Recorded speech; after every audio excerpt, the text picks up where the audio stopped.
Come out, Virginia. Don't let me wait. You Catholic girls start much too late. Who hasn't heard Billy Joel's song about a dude trying to convince a girl to sleep with him? I remember loving this song, and me and my Catholic school friends would yell the lyrics when we heard it. It was on 1977's The Stranger and came out in 1978 as a single. I don't know exactly when I became aware of the song because I was still a child at the time, but I liked Billy Joel and I had all his albums and it became something we listened to. It's still on heavy rotation on the radio if you are inclined to listen to this old-fashioned way of getting your music somehow. It was hearing this song actually that inspired me to do this series on sin and examine all the messaging around what sin is. Sin very obviously plays a role in this song, and not just lust, although that is the primary one. What is interesting to me is that in order to convince Virginia to sleep with him, the singer doesn't profess lifelong love like Meatloaf in Paradise by the Dashboard Lights. He doesn't even profess any love for her. Instead, he offers a critique of the information deficit religion has kept her in. Hi, my name is Scarlett, and I am an atheist and a skeptic, and lately I have been looking at conceptions of sin and how the idea is discussed in various places. Today I thought we would look at a more pop culture expression of sin. After all, there are so many songs that talk about sin or being a sinner. I would argue that our notions of sin in these songs are not just limited to lust, and therefore any reference to sin is not necessarily about sex, although it is, of course, part of it. I think there's a broader idea at work here, that the world, with what religion dubs as sin, is all right, that we are embracing the here and the now, the worldly, as opposed to being consumed with a supernatural deity. To embrace sin is to embrace life, the world, the scary world, as evangelicals call it. This diffuse notion of sin is giving in to some part of our nature that we are told we are supposed to resist. And in the songs, there is often a pull in two directions: the pleasure of that embrace and the anxiety about allowing oneself to be pulled, with all of the societal repercussion involved in that.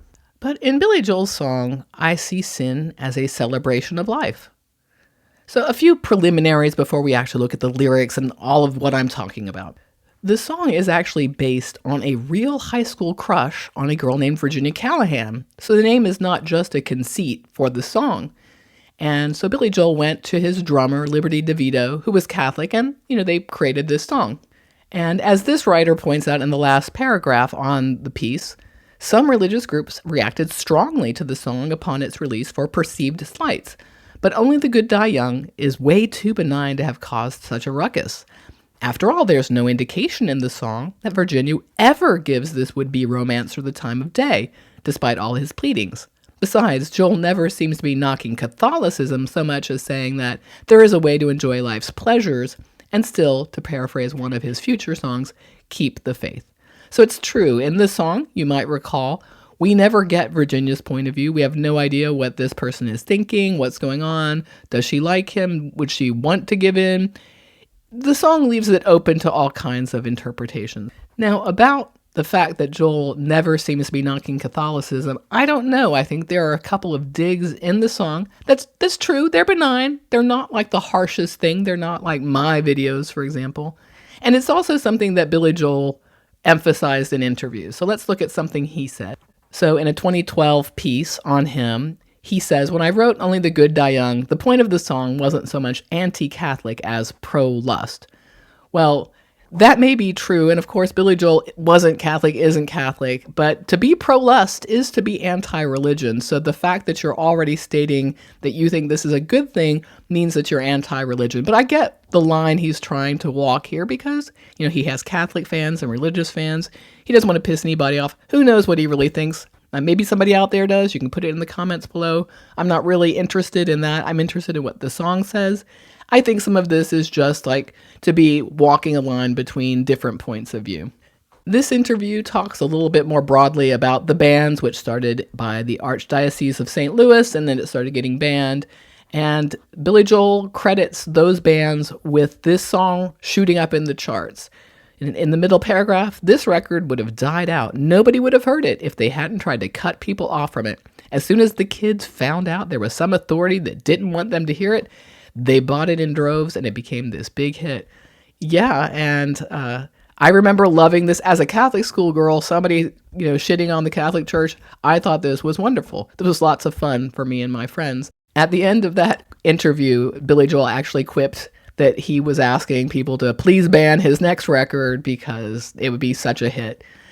So with all that said, with all of this ruckus, let's look at the actual lyrics and what am I talking about and why am I focusing on it?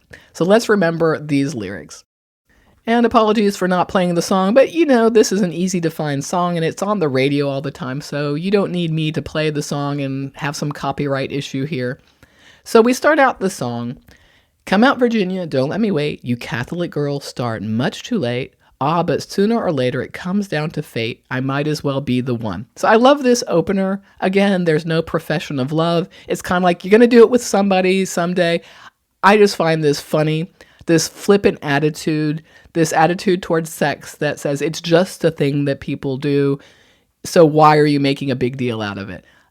Great, great beginning. Well, they showed you a statue, told you to pray. They built you a temple and locked you away. Ah, but they never told you the price that you pay for things that you might have done. So to me, this is the real critical part of the song. This is the part where he's saying that the Catholic Church has locked Virginia away from the world, and they don't tell her that she's missing out on things, that there's a whole world out there full of life and things to do, and she's young, and she should be doing those things. No, but instead, she's praying to a statue, and, we might think, wasting her life. Now, of course, this is supposed to be a young man trying to convince a young girl to go to bed with him. But actually, when you read something like this to me reminds me of the serpent in the Garden of Eden. It's the serpent telling the truth to Adam and Eve and saying, oh, that tree isn't going to kill you.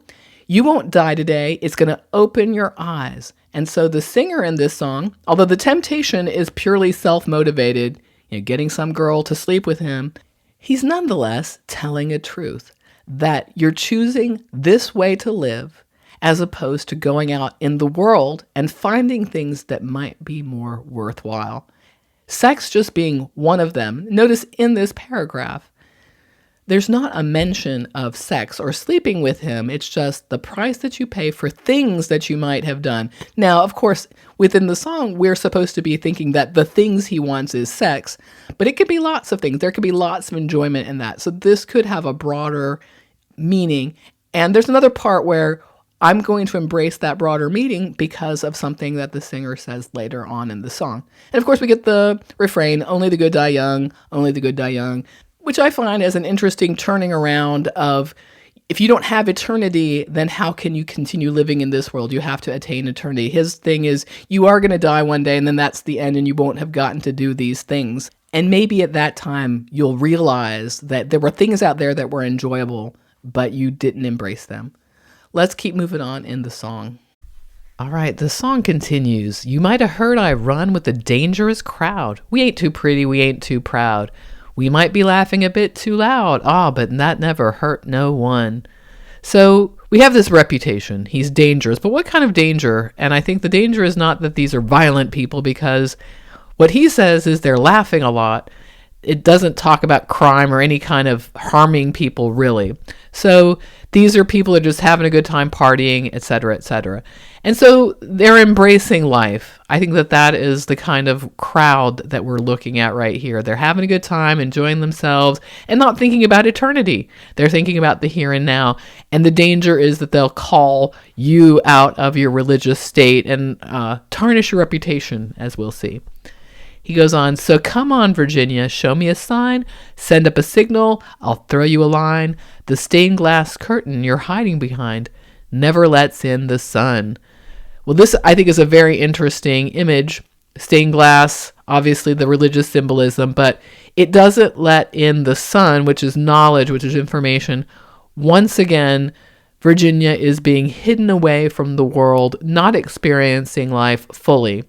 Come out with my group, he says. We'll have some laughs, we'll have a good time, and we'll enjoy our life. Let's go on. You got a nice white dress and a party on your confirmation. You got a brand new soul and a cross of gold. But Virginia, they didn't give you quite enough information. You didn't count on me when you were counting on your rosary. So once again, you got all these nice things that represent purity and God and the beyond and a different life. But what you didn't get was you didn't get information about what life was like. And I like how information rhymes with confirmation, and confirmation as that ritual that Catholics undertake at about age 12, 13, depending. It's roughly 8th grade, to confirm that they want to be Catholics for the rest of their life. But it's not enough information. That confirmation of your religion means that you're in a deficit of information. You're not allowed to see the sun. You're hidden away once again. And again, I think this is something like a nod to the serpent in the Garden of Eden, that you didn't count on me coming in and telling you the truth. The song winds down, and they say there's a heaven for those who will wait. Some say it's better, but I say it ain't. I'd rather laugh with the sinners than cry with the saints. The sinners are much more fun. So finally we get to the part that is explicitly about sin and being a sinner. And notice that the singer says, they say there's a heaven, as in, he's not all that convinced. We're not sure. It's something that they say. And even if it's true, it's not worth waiting for, because we know we have the here and the now. We know that we can have fun now. And these sinners, again, referring back to his friend group, are these people that are having a laugh. They're just having a good time. The danger is that people can see them and be drawn away from religion, because they're not, according to this song, basically they're just laughing and having a good time. They're not like committing crimes or harming people, just having a good time. And then we wind down with, said your mother told you all that I could give you was a reputation. Ah, she never cared for me. But did she ever say a prayer for me? So I think that there's a little bit of a critique of Christianity in that, where you're happy to criticize people and dislike them, but you won't pray for them, even though Jesus said to love your enemies and everything. And let's notice where the mother's attention is. It's on a reputation, which is very much of this earth and not of the heavens. God doesn't care about your reputation. Supposedly, he would care about your behavior, what you're doing. It wouldn't matter what people thought about you or what your name meant or anything to anybody like that. And for those people who maybe don't know about this, in the past, this really was something people worried about. Like, do you get a reputation? It was a much less sex-positive thing that was going on. But that's a social thing. That's not a God thing. Using God, obviously, to prop this up, but it's very much about the here and now. So the mother is very much about the here and now and worried about the social repercussions for her daughter, but not really worried in this particular case about the religious one. So all in all, while it's true that the critique of religiosity is mild, this isn't some harsh critique, I think nonetheless, this is a criticism, not just of Catholicism, but of any kind of religion which tries to hide people away, tries to keep people from living their lives. It's also a song that's very supportive of the concept of sin. Sin is something that means embracing this life, enjoying the here and now, versus worrying about something that might happen in a future time. So even though this is a mild song and it's couched in these kind of funny terms, I think that the criticism is quite real about what church does and how it keeps people away from their lives. But what do you think? Do you have any thoughts about this song or another song that's about sin, another song you would like to see me look at that has to do with sin? I'd be happy to do it. Pop all of those comments in the comments section below. And while you're down there, you can like and subscribe and do all the YouTube stuff. You're on YouTube, you know what to do.